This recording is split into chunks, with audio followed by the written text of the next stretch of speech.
좋습니다. 안녕하세요. 또 반갑습니다. 네. 아니, 갑자기 봄이 온 듯한 느낌.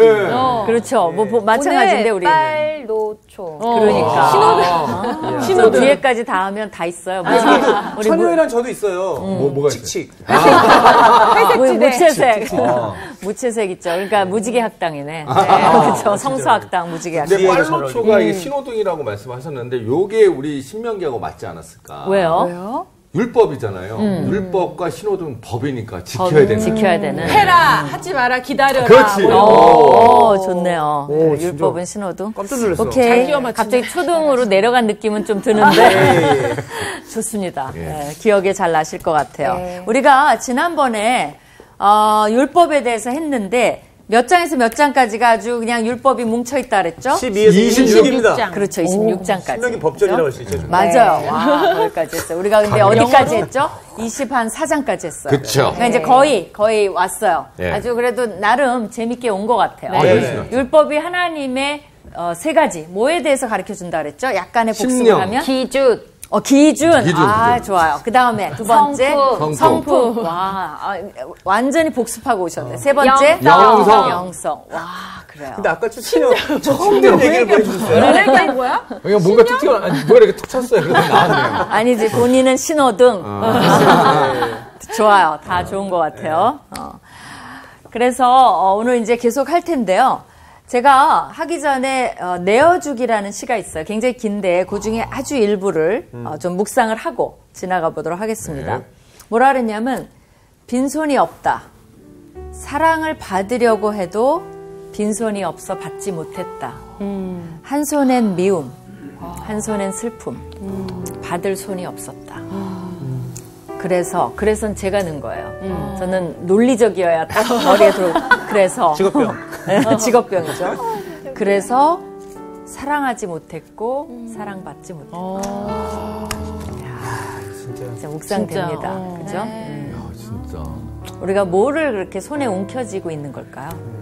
우리가 움켜쥐고 있기 때문에 누리지 못하는 축복들 뭐가 있는지. 이거 마무리로도 참 좋을 것 같은데 약간 시작으로도 좋을 것 말씀 같아요. 들어보니까 원숭이가 좀 생각나는 게 원숭이 잡는 방법이 그 통 안에다가 바나나를 넣어서 쥐고 빼면 되는데 바나나가 못 빠지게 돼 있거든요. 손은 뺄 수 있는데 이 욕심 때문에 원숭이가 잡히는 거예요. 그 욕심 때문에 이걸 놓지 못해서 우리가 하나님의 사랑을 못 받는 거와 이 원숭이의 처지와 비슷하지 않아요? 역시 우리 신호등 선생님. 저는 그것도 생각나요. 하나님이 우리한테 막 복을 주시려고 하는데 이거 안에 우리가 모래를 채워놓고 하나님이 다이아몬드를 채워주시려는데 모래를 버려야지 되는데 안 버리니까 하나님이 못 주시는 거예요. 그러니까 우리가 내가 가진 게 최고인 줄 알고 이걸 못 버리니까 사랑도 못 받고 주지도 못하는 거예요. 그러니까 이제 우리가 여기 율법에 적용을 해본다면 율법 지키면 되게 손해일 것 같잖아. 내 머리로 살고 내가 세상적으로 계산해서 아주 영리하게 살아야 잘 살 것 같은데 바로 그런 모습이죠. 나중에 보니까 삶이 누덕누덕이 돼 있고 아무 내놓을 게 없고 자랑할 것이 없고 그다음에 잘한 일도 없고 그다음에 뭐 남을 위한 것도 없고 근데 바둥바둥 살았고 그게 참 힘든 인생이 되는 것 같아요. 그런 거 생각하면서 율법의 남은 부분들 또 하나님의 어떤 성품과 기준들이 있는지 한번 살펴보도록 하겠습니다. 네.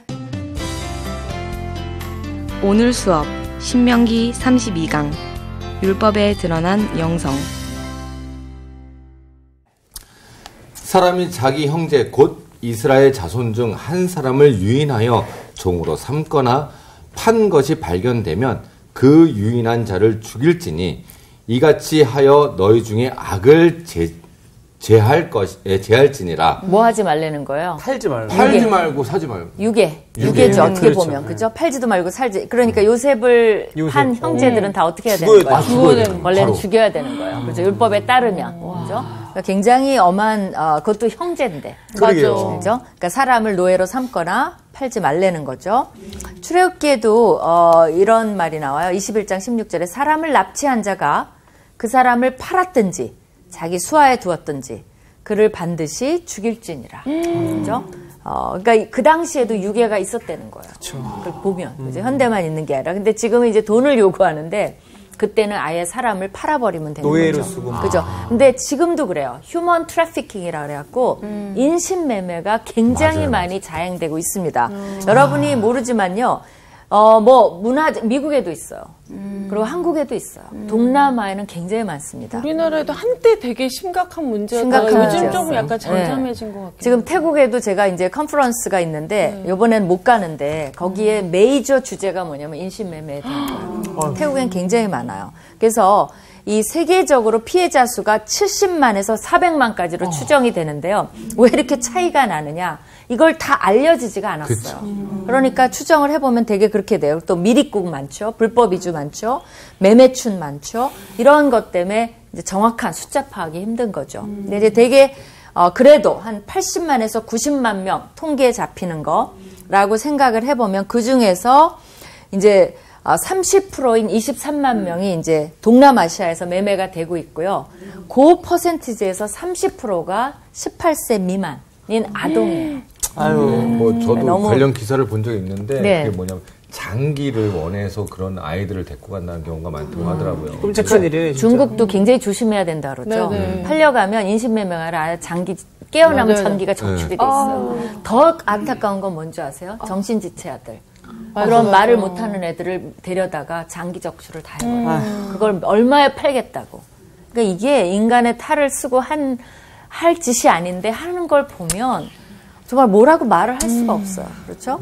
그래서 그 유엔 마약범죄 보고서가 있는데요. 거기 보면 아시아 지역의 인신매매 80%는 성적 착취고요. 20%는 강제 노동. 노동에 팔리는 사람도 굉장히 많습니다. 그리고 우리나라도 서울 옛날에 여러분 모르실 거예요. 우리 시대는 서울역에서 그렇게 많이 납치를 해갔어요. 서울역에 무작정 상경이 되게 많았어요. 그러면 딱 보면 알아요. 무작정 상경이라는 거. 그럼 꼬셔서 안내해주겠다고 데려가면 이제 강제로 가두고 막 강간하고 해서 부모한테도 못 알리게 하고 그때부터 이제 악몽 같은 그런 매매가 시작이 되는 거죠. 그렇죠? 도망 못 치게 하고. 그래서 그때 막 뭐 서울 가면 눈 감으면 코베 간다고 막 그랬어요. 그게 정말 그래요. 네. 그리고 많은 여성들이 이제 우리 시대 때는 소위 식모라는 이름으로 그래서 식모가 어린애였어요. 맞아요. 그럼 이제 다 어린애가 어린애를 안고 그러니까 한 18살, 19살 되는 애가 식모로 올라와서 아기를 보는 거예요. 그럼 서너 살짜리를 애를 업고 식모 노릇도 많이 하고 우리도 내 시대에 그걸 보고 자랐으니까. 이게 우리나라가 이 정도 발달한 거는 정말 진짜. 온 국민이 믿는 사람이나 안 믿는 사람이나 감사 또 감사해야 되는 거죠. 뭐 못 산다고 막 그러는데 정말 못 산 시절을 봤었어야 돼요. 그래요. 그래서 유괴범을 타도하자. 네. 우리는 타도하자 공산당 뭐 이랬는데 지금은 타도하자 유괴범 이런 거죠. 자, 그다음에 8절, 8, 9절을 우리 나훈 학생 읽어주세요. 너는 나병에 대하여 삼가서 레위 사람 제사장들이 너희에게 가르치는 대로 내가 힘써 다 지켜 행하되 너희는 내가 그들에게 명령한 대로 지켜 행하라. 너희는 애굽에서 나오는 길에서 내 하나님 여호와께서 미리암에게 행하신 일을 기억할지니라. 이거는 이제 나병에 대해서 얘기하는 것 같지만 미리암 얘기를 살짝 넣음으로써 뭔가 다른 의도가 있는 것 같아요. 그죠? 네. 왜 미리암 얘기 왜 했을까요? 나병 얘기만 하시지.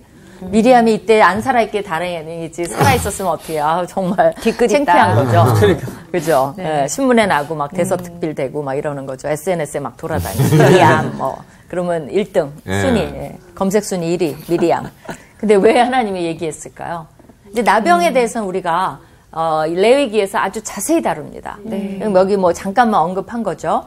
그러니까 이제 여기에 나병은 뭐예요? 그게 나왔죠. 너희는 그들에게 명령한 대로 지켜 행하라 그랬는데 이제 레위 제사장들에게 가리키는 대로 다 행하고 그러니까 이게 내일이라고 나병은 특별한 사람만 걸리는 거라고 생각지 말라는 의도가 있죠. 그래서 잘못하면 미리암은 왜 그랬어요? 그죠. 모세에게 대들다 그랬죠. 하나님 명령 안 지키면 나병도 걸릴 수 있다. 그러면 누구에게나 일어날 수 있다. 그거를 살짝 경고성으로 떠올릴 듯 하나님 영리하시죠. 그죠? 근데 이제 그 당시 나병은 한센시병하고 좀 다르고요. 굉장히 폭넓게 피부병으로도 쓰였습니다. 그래서 여러분이 세번역을 보면 나병이라고 안 돼 있고 악성 피부병이라고 아예 돼 있어요. 번역이.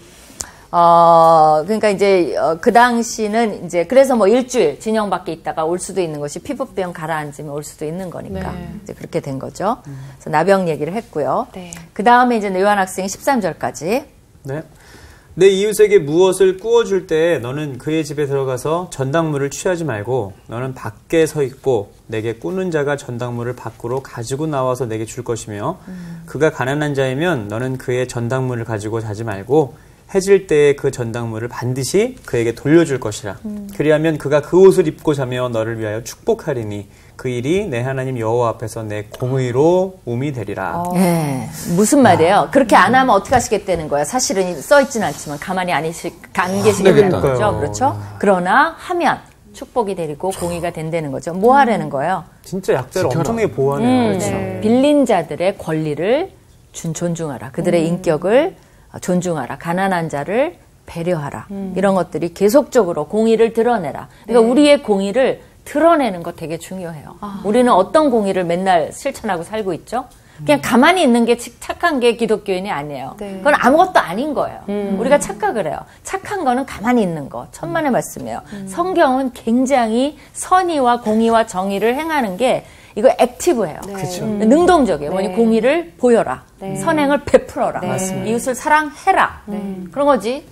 중립, 차를 중립에 놓으면 어떤 줄 알아요? 가만히 있어도 쭉 내려가요. 맞아. 슬슬슬슬 가죠. 우리가 기독교인이 그렇게 되는 거예요. 중립이 착한 게 아니에요. 그렇죠? 그래서 이자는 금지하지만 전당물은 받도록 돼 있어요. 근데 그 아모스 2장 8절에 보면 이런 말이 있어요. 모든 제단 옆에서 전당 잡은 옷 위에 누우며 부자들이 이제 전당 잡은 옷을 했어요. 누워. 그들의 신전에서 벌금으로 얻은 포도주, 그것도 전당 잡은 거예요. 포도주를. 마시고 거기서 예배도 드리고 눕고. 신에게 그것도 전당 받은 거 주고 그 다음에 누워서 안 돌려주고 그런 모습이 아모스서에 나와요.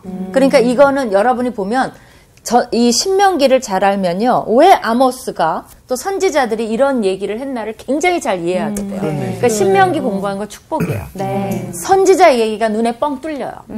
그래, 이거 신명기 나온 거잖아. 그래서 신명기가 선지자 전체에게 영향을 미쳤다라는 그런 이제 학자들의 의견도 있어요. 그죠? 뭐 그런 거죠, 일종의. 그런데 이렇게 되면 매일 빚쟁이를 만나야 돼. 왜 저녁에는 돌려줘야 돼. 아침에는 가져와야 돼. 그럼 어떻게 될까요? 어떤 학자가 되게 재밌는 얘기를 했는데 은근히 그것도 빚쟁이 만나는 게 고역이에요. 그렇죠. 그럼 어때요? 빨리 가. 빨리 가면. 저 인간이 오늘은 내가 자는데 축복은 해주는데 저 인간이 내일 아침이면 또 나타나. 그러면 이제 그게 압박이 돼서 빚도 갚고 또 인권도 보호하고 이제 그렇게 할 수 있다는 거죠. 정도 생기고. 그러다가 친구도 되고. 그렇죠. 봐주기도 하고. 그렇죠? 갔는데 연락이 안 되면 왜 그러지? 걱정하게 되고. 왜 오늘 안 오실까? 왜 안 이거 드려야 되는데. 그렇죠. 그래서 이렇게 하나님이 어떤 하나님의 성품 어때요? 약자를 위해서 이렇게 디테일하게 직접 그러니까 그 사람 하나님이 백성들의 삶을 모른다는 거 있을 수가 없는 거야. 난 너무 잘하는 것 같아. 내가 우리 시대에 빚쟁이들이 하는 일을 아는 것보다 하나님이 그 시대에 빚쟁이들이 어떻게 하나를 너무 잘 이해하시는 것 같아요. 우린 안 당해보면 모르잖아요. 그죠? 근데 그 당해본 사람이 그러는데 자기 집에 있는데 그 심리를 알겠어요. 안방에서. 제일 구석에 숨어서 그 다음에 담요를 쓰고 누가 안 들어와요. 왜냐하면 담을 넘어오지도 않고 문을 부시고 오지도 않는데 그러고 있었던 그래도 그 정도로 막. 그러니까 그 심정을 나타내요. 띵동만 하면 못 나가는 거예요. 그게 이제 그 심정이라 그러더라고요. 그래요. 뭐 뒷얘기하면 한이 없겠지만 또 넘어가 봅시다. 우리 이제 수희 학생 15절까지. 곤궁하고 비난한 품꾼은 너희 형제든지 내 땅 성문 안에 우거하는 객이든지 그를 학대하지 말며 그 품삯을 당일에 주고 해진 후까지 미루지 말라. 이는 그가 가난함으로 그 품삯을 간절히 바람이라. 그가 너를 여호와께 호소하지 않게 하라. 그렇지 않으면 그것이 네게 죄가 될 것임이니라. 네, 뭐 하라는 거예요? 임금을 제때 지불하라는 거죠. 그렇죠? 줄 건 줘라. 네. 그러니까 하나님이 뭘 아신다는 거예요? 물질이 중요하지 않다? 그렇지 않아요. 이 사람에게는 식구들이 기다리고 있어요. 그날 품삯을 받아야 먹을 수가 있어요. 맞아. 근데 그거를 가볍게 안 주는 건 그 사람의 가족의 생명을 위협하는 거고 인권 그럼 이 사람이 누군가에는 또 돈을 빌려와야 되니까 인권을 유린하는 거고 그죠? 자기는 배불리 먹으면서 이런 일을 좌시하지 않겠다는 거예요. 그것이 뭐라 그랬어요? 네게 죄가 될 것입니다. 그러니까 우리도 뭐 이렇게 애들 하다 보면 뭐 피아노 값 좀 늦게 내고 막 이런 것도 되게 많아요. 저도 이걸 보면서 아유 그분들이 그걸 얼마나 그분들도 갚아야 될 돈이 있잖아요. 월세 나가야 되고 얼마나 간절히 기다리겠어요. 그러니까 하나님의 영성이 뭐예요? 구름에 둥둥 떠나 그래도 감사하라? 그게 아니에요. 죄가 된다 그랬어요. 그리고 이쪽은 당연히 그 물질을 바라는 것이 정의로운 거예요. 그렇죠. 일을 했으니까. 그죠? 인간을 그걸 이해하신다는 거죠. 그러니까 말라기 3장 5절에 이 말이 있어요. 내가 심판하러 너에게 임할 건데 점치는 자, 물론 영적인 거죠. 간음하는 자, 결혼에 대한 거죠. 거짓 맹세하는 자, 재판에 대한 거죠. 그 다음에 품꾼의 싹에 대해서 억울하게 하는 자, 일터에 대한 거예요. 그 다음에 고아와 과부를 압제하는 자, 이 소수자를 보호하지 않는 거. 그런 모든 걸 합해서 나를 경외하지 아니하는 자를 내가 가만히 안 두겠다 그랬어요. 그러니까 이런 하나하나의 모든 거. 그러니까 그러니까 이 정말 돈을 제때 안 주는 것도 하나님을 경외하지 않는 거라 그러니까 하나님의 굉장히 실제적인 영성. 진짜 그렇네요. 이거는 정말 구약을 보면 철저하게 하나님은 실리주의자세요. 예. 그리고 삶에 밀접한 율법. 그것이 하나님 우리에게 바라시는 거라는 거죠. 야고보서에도 나와요. 야고보가 뭐 읽었겠어요? 오경 읽었겠잖아요. 네. 그러니까 보라 너희 밭에서 추수한 품꾼에게 주지 아니한 싹시 소리 지르며 그 추수한 자의 우는 소리가 망군의 귀에 들렸느니라. 그러니까 이건 야고보가 신명기 읽고 한 거 아니에요. 그죠? 어디서 알았겠어요. 이거지. 그죠? 레위기에도 19장에 너는 이웃을 압제하지 말고 착취하지 말고 품꾼의 싹을 아침까지 밤새도록 네게 두지 말라는 거예요. 그러니까 한밤중에라도 이거 보내라는 거야. 네. 우리 빨리 인터넷을 통해서라도. 네. 뱅킹이 있으니까. 그냥 뱅킹 할 수 있죠. 그래요. 이거 많은 중요하다. 분들이 좀 일터에 계신 분들이 묵상할 것이 많은 것 같아요. 네. 우리 이제 16절 추천 학생. 네. 아버지는 그 자식들로 말미암아 죽음을 당하지 않을 것이요 자식들은 그 아버지로 말미암아 죽음을 당하지 않을 것이니 각 사람은 자기 죄로 말미암아 죽임을 당할 것이니라. 네, 뭐를 약속하신 거예요? 연좌제? 없겠다는 거죠. 그렇죠. 연좌제 안 하겠다는 거죠. 요거에 굉장히 좋은 예가 열왕기하 이제 제가 그냥 읽을게요. 14장 6절에 재밌는 부분이 있는데 그 유다의 왕의 요아스의 아들 아마샤가 있어요. 아마샤가 뭐라 그러냐면 나라가 아마샤 손에 굳게 섬에 그의 부왕 아버지를 죽인 신복들을 죽였으나 왕을 죽인 자의 자녀들은 죽이지 아니하였으니 이는 모세의 율법책에 기록된 대로 함이라. 이 왕이 뭐를 읽었어요? 신명기 14장 16절을 읽은 거예요. 이게 이렇게 드러나요. 이거 모르는 사람은 모세 뭐 그런 게 있었어 이러는데 우리는 알잖아 이제. 그거를 함이라. 그 여호와께서 명령하여 이르시기를 자녀로 말미암아 아버지를 죽이지 말 것이요 아버지로 말미암아 자녀를 죽이지 말 것이라. 오직 사람마다 자기의 죄로 말미암아 죽을 것이니라. 에스겔에서도 나와요. 그러나 에스겔도 뭘 봤어요? 신명기. 그러니까 토라가 근간이에요. 기초가 돼요. 토라를 보고 에스겔 선지자도 그 얘기를 한 거예요. 그죠? 그러니까 그런 실천을 했다는 걸. 그러니까 아마샤가 좋은 왕이 아니에요. 좋은 왕이라는 게 드러나는 거죠. 말씀대로 했으니까. 그 다음에 우리 이제 18절까지 나온 학생. 너는 객이나 고아의 송사를 억울하게 하지 말며 과부의 옷을 전당 잡지 말라. 너는 애굽에서 종 되었던 일과 내 하나님 여호와께서 너를 거기서 속량하신 것을 기억하라. 이러므로 내가 내게 이 일을 명하라 명령하노라. 네. 이 일을 행하라 명령하라. 그죠? 뭐 하지 말라는 거예요? 과부의 억울하게. 그렇죠. 전당 잡은 거 허락했어요. 근데 과부의 옷은 어때요? 전당 말래요. 잡지도 말라는 거예요. 개, 고아, 과부. 다. 네네네. 그렇죠. 네. 그러니까 아예 근데 이제 유대 랍비들은 굉장히 재밌어요. 이런 걸 보면 막 해석을 해요. 왜 그랬을까 하나님이. 그러니까 이제 매일 빚쟁이가 과부를 만나면 정들어서. 맞아. 불미스러운 일이 생길 수 있어서 그럴 수 있지. 하루에 2번 만나잖아요. 있어요. 하루에 2번씩 만난다 그렇죠. 그러잖아요. 그러니까 뭐 그 전날 만나고 그 다음날 아침에 만나니까 아무튼 자주 만나서 생길 수 있는 정듦, 그다음에 평판이 나빠질 수 있어서 아예 과부 집에는 가까이 가지 마라. 보면은 앞배들 중에도 저 같은 분들이 많은 것 같아요. 어떤 사람이요? 그러니까 다른 쪽으로 계속 생각하는 사람들 있잖아요. 그러니까 뭐 랍비들 얼마든지 그렇게 생각할 수 있어요. 근데 하나님이 이유를 줬어요. 사실은 그래서 그런 게 아니다. 그렇게 해석하지 말라고 줬는데 잘못 해석한 거 뭐예요? 네가 종 되었던 거를 생각하고 애굽에서 그게 하나님이 너는 과부보다 훨씬 못한 그저 노예 아니었냐. 그걸 생각하고 남한테 자비를 베풀라는 건데 랍비들은 생각이 딴 데로 간 거죠. 개구리 올챙이 생각 못한다. 기억하라. 거죠. 그 다음에 굉장히 이제 재밌는 율법이 나옵니다. 요한 학생 19절부터 22절까지. 내가 밭에서 곡식을 벨 때에 그 한 뭇을 밭에 잊어버렸거든. 다시 가서 가져오지 말고 나그네와 고아 과부를 위하여 남겨두라. 그리하면 내 하나님 여호와께서 내 손으로 하는 모든 일에 복을 내리시리라.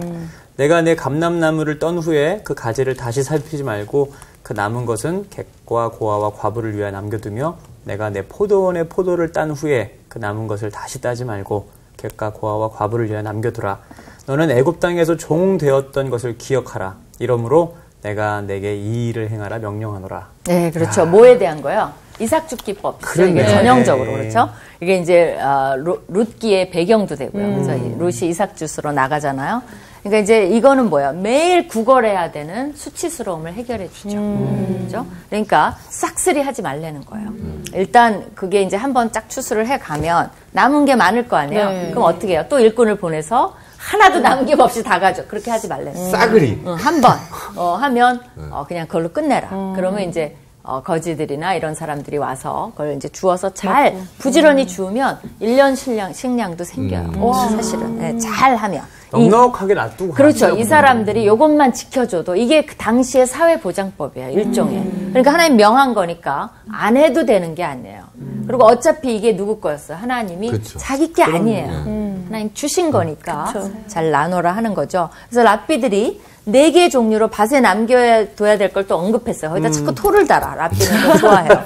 그러니까 밭이나 포도원의 과수원의 가장자리. 이건 성경에 있는 건 아니에요. 자기들의 해석이고 이제 구획을 정했구나. 딱 이게 좀 더 구체화한 거죠. 가장자리 남겨두고 잊어버린 것도 남겨두고, 그렇죠? 또 곡식과 포도가 추수하면서 땅에 떨어진 것도 있을 거 아니에요. 그것도 남겨두고. 그 다음에 요건 이제 성경에 안 나왔지만 작고 안 익은 포도송이들 그런 것도 좀 남겨둬라. 그것까지 굳이 가져가서 먹지 말고 남겨둬라. 이제 그렇게 했는데요.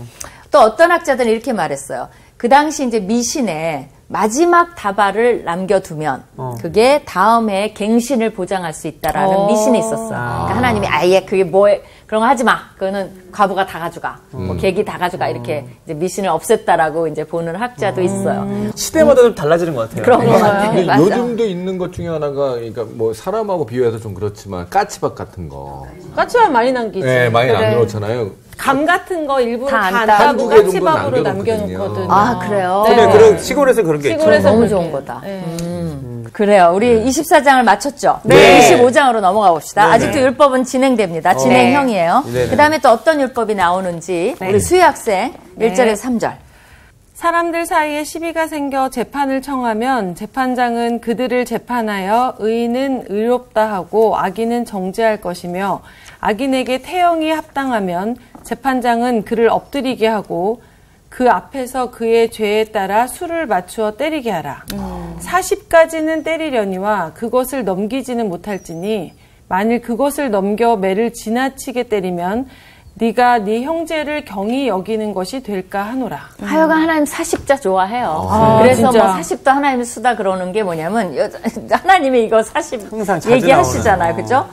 왜 그러셨을까요? 그러니까 죄는 알게 하되 사람의 목숨은 구하는 거. 그러니까 지나치게 때린다는 거죠. 40대 넘으면. 감정적으로 그렇죠. 싫어서 때리지 않고. 아니, 성경에 답이 나와 있어요. 네, 성경에 있어요. 뭐라고 돼 있죠? 그의 죄에 따라 수를 맞추어. 아니, 그것도 아니고. 뭐야, 그러면? 그 이상 때리면 어떻게 된다는 거예요? 경이 여기는. 경이 여기는 거라고? 그렇죠. 이거는 죄인의 인권 보장이에요. 그러네. 그 이상을 넘기면 뭐예요?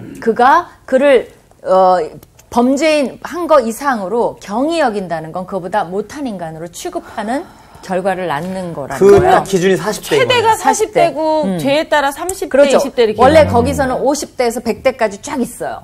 근데 하나님이 그거를 고대 근동법에 그러니까 5대부터 그러니까 아주 경범죄는 5대 있는데 40대 넘어가면 하나님의 기준으로 봐서 그거는 죄인 취급 이상을 하는 거니까 하지 말라는 거야. 그리고 왠지 40대 이상 와도 진짜 사람이 목숨도 위태로워질 것 같아. 아유, 아니 우리 학교 다닐 때 여기 엉덩이 몇 대 맞아도 얼마나 아픈가. 진짜 아파. 그러니까 이제 죽지 않을 정도로 때리죠. 100대를 맞으셨다고요? 100대 맞아봤어요. 경위 역임 당하셨나요?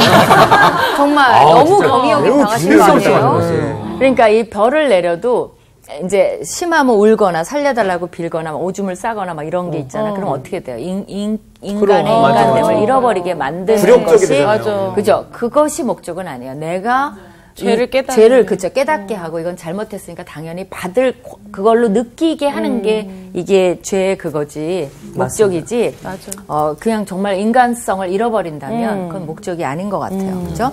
그래서 이제 그런 목적이 있고요.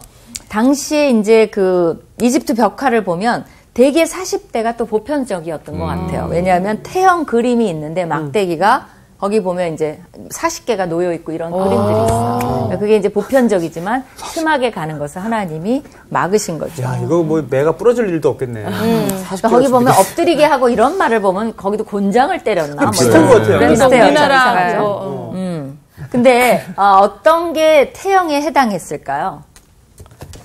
그게 이제 재밌는 거야. 여기 안 나와 있어요. 답은 없어요, 성경에. 근데 이제 사람들 추측이죠. 사이에 시비가 생기는 일 뭐 그런 있잖아요. 것도 좋아요. 그러니까 네. 그게 어떤 도둑질?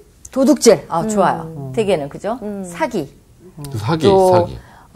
빚져서 전당 잡힌 자를 아까 인권을 보호하라고 배웠죠? 파는 거.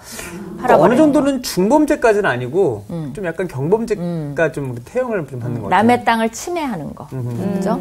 또 남의 집을 부수는 거. 그죠? 또 신부의 명예를 훼손하는 거. 뭐 이런 걸 이건 추측이에요. 그런 거 정도를 태형하지 않았을까라고 재밌게 이제 나왔습니다. 그다음에 이제 4절 누구 차례인가요? 예, 접니다. 추천 학생. 곡식 터는 소에게 망을 씌우지 말지니라. 굉장히 짧아요. 네, 짧네요. 이거는 이제 뭐에 대한 배려예요? 동물에 대한 배려와 사랑인 거죠. 학대하지 말라는 거죠. 일하다가 멈춰서 쉬기도 하고 먹기도 해요. 근데 주인들이 어떻게 해요? 그걸 못 하려고 막 때리는 때문에. 거예요. 그죠? 이게 지금 일을 하니까 힘드니까 쉬면 그 있는 거 먹기도 하거든요.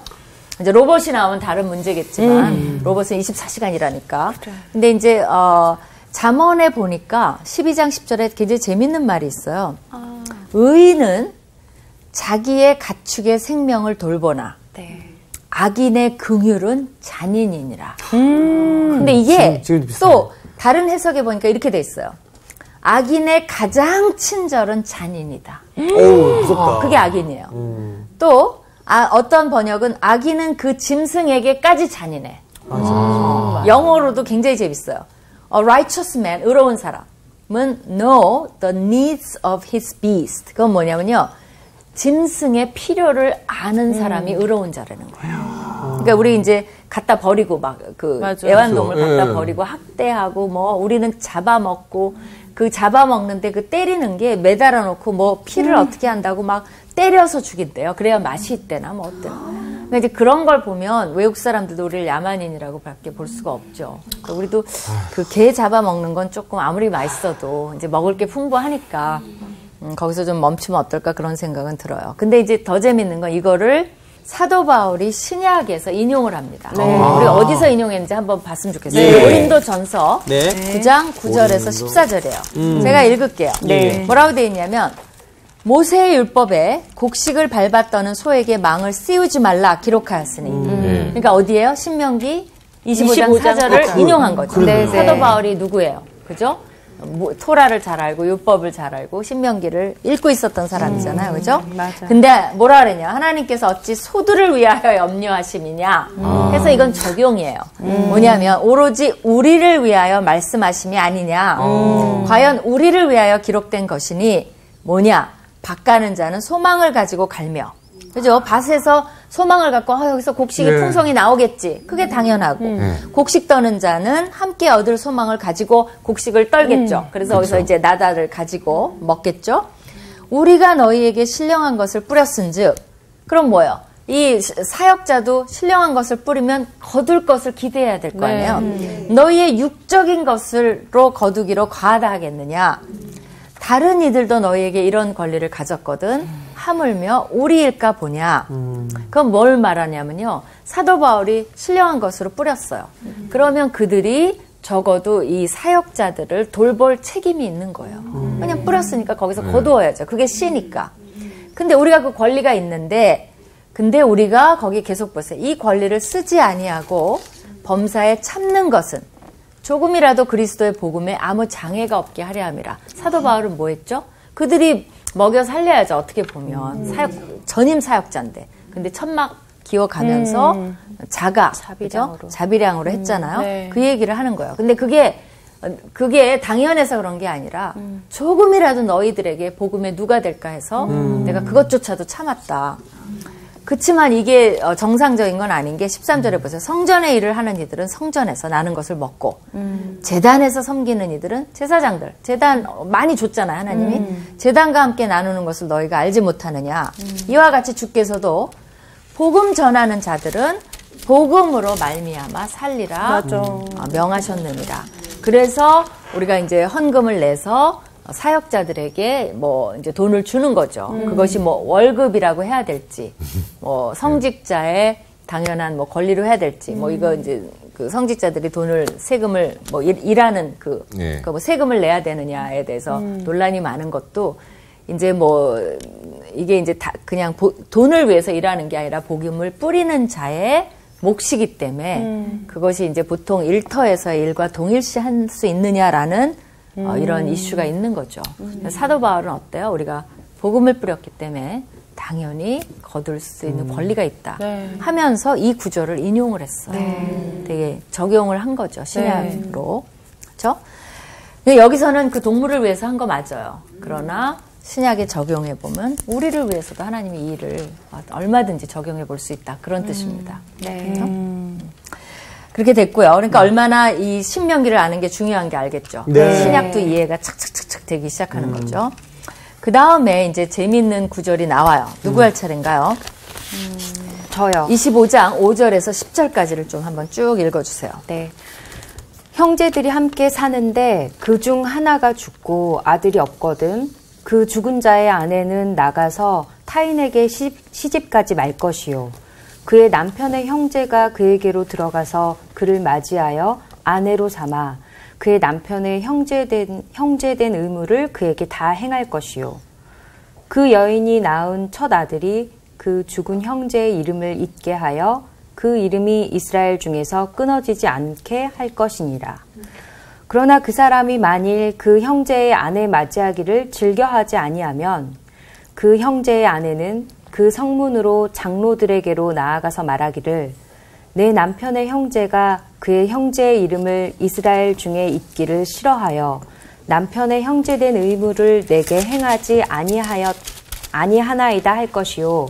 그 성읍 장로들은 그가 불러다가 말할 것이며 그를 불러다가 말할 것이며 그가 이미 정한 뜻대로 말하기를 내가 그 여자를 맞이하기를 즐겨하지 아니하노라 하면 그의 형제의 아내가 장로들 앞에서 그에게 나아가서 그의 발에서 신을 벗기고 그의 얼굴에 침을 뱉으며 이르기를 그의 형제의 집을 세우기를 즐겨 아니하는 자에게는 이같이 할 것이라 하고 이스라엘 중에서 그의 이름을 신벗김 받은 자의 집이라 부를 것입니다. 네, 이게 소위 말하는 계대 결혼이에요. 계대 결혼. 그죠? 그냥 그래서 해야겠네. 이거는 이스라엘에만 국한된 게 아니고요. 당시 히타이트나 아수르인들이나 뭐 인디아, 심지어는 인디아, 아프리카 이런 데서도 뭐 남아메리카까지 다 있었어요, 사실은. 이게 이제 자기의 대를 잇기 위한 거고 그 형제, 죽은 자의 이름을 잇기 위한 거고 이름을 보존하기 위한 그런 목적이죠. 그죠? 족장 시대에 굉장히 흔한 여러분이 본 게 뭐냐면 창세기 38장에서 유다의 며느리 다말. 다말이 딱 그 케이스죠. 엘이 죽었어요. 오난 보고 들어가라니까 오난이 나쁜 게 뭐예요? 하는 척 하면서 들어가서는 딴짓 했어. 그러니까 하나님 죽이시잖아요. 그러니까 유다가 걱정돼갖고 셀라는 안 줬어요. 이제 그러다가 다말이 유다랑 사이에서 대를 잇는 그런 역할을 하니까 이제 유다가 맞다, 네 말이 맞다 이렇게 한 거죠.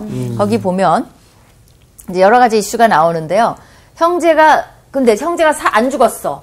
살아있는데 그랬어. 그럼 뭐가 되는 거야? 간음이 기구를 하면 안 되는 거야. 이건 반드시 조건이 있어요. 죽었을 때. 그죠?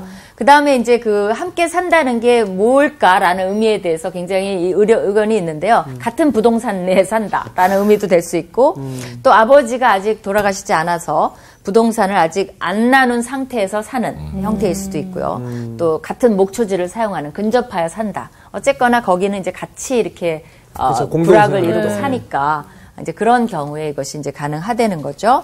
그래서 거기 나와 있어요. 죽은 형제의 이름을 잊게 하는 거. 그것이 목적이에요. 그러니까 우리가 지금은 안 해도 되는 거죠, 당연히.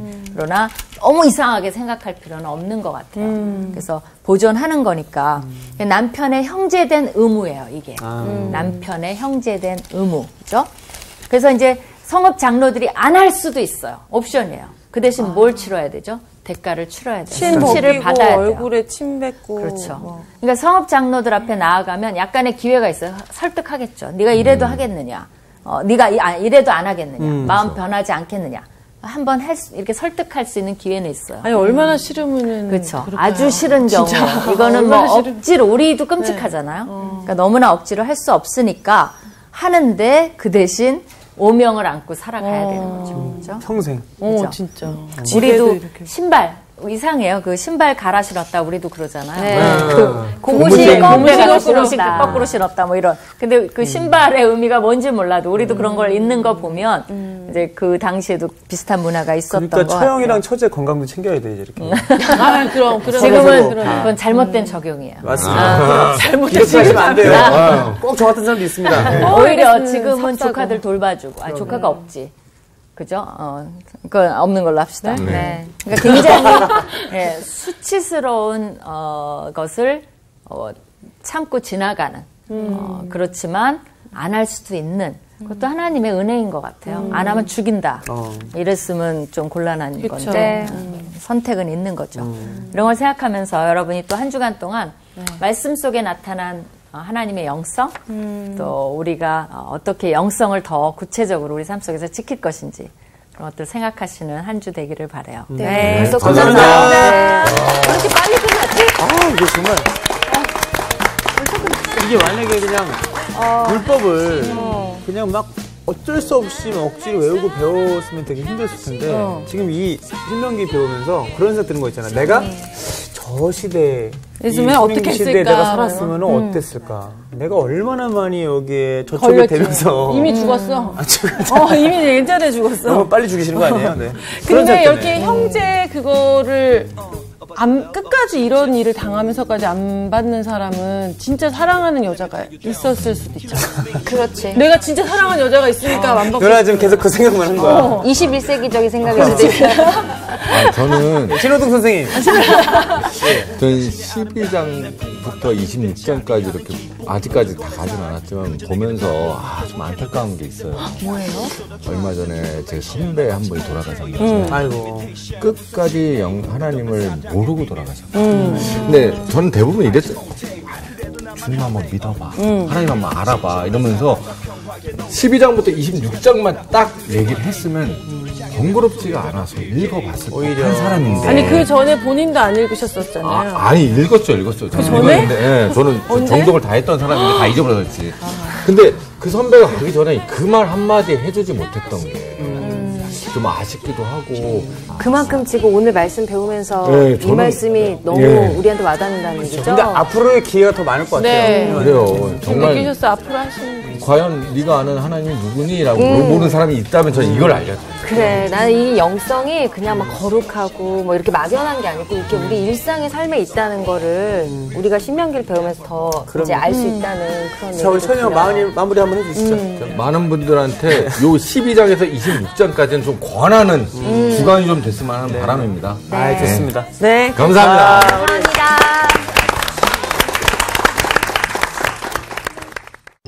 이번 주 퀴즈입니다. 형제들을 죽이고 왕이 된 기드온의 아들은 누구인가요? 1번 아비멜렉, 2번 요담, 3번 갈, 정답을 아시는 분은 CBS 성사학당 홈페이지에 정답을 올려주시거나 우편으로 보내주시면 됩니다. 보내실 곳은 서울특별시 양천구 목동 서로 159-1 CBS 성사학당 담당자 앞입니다. 연락처를 꼭 남겨주세요. 선정되신 분들에게는 하나님의 말씀을 전 세계에 보급하는 대한성서공회에서 성경, 송태근 선생님의 교회가 알고 싶다, 김기석 선생님의 욥, 예레미야 산책, 끙끙 앓는 하나님, 성경 통독을 위한 최고의 자습서 성경 2.0 가운데 하나를 드립니다.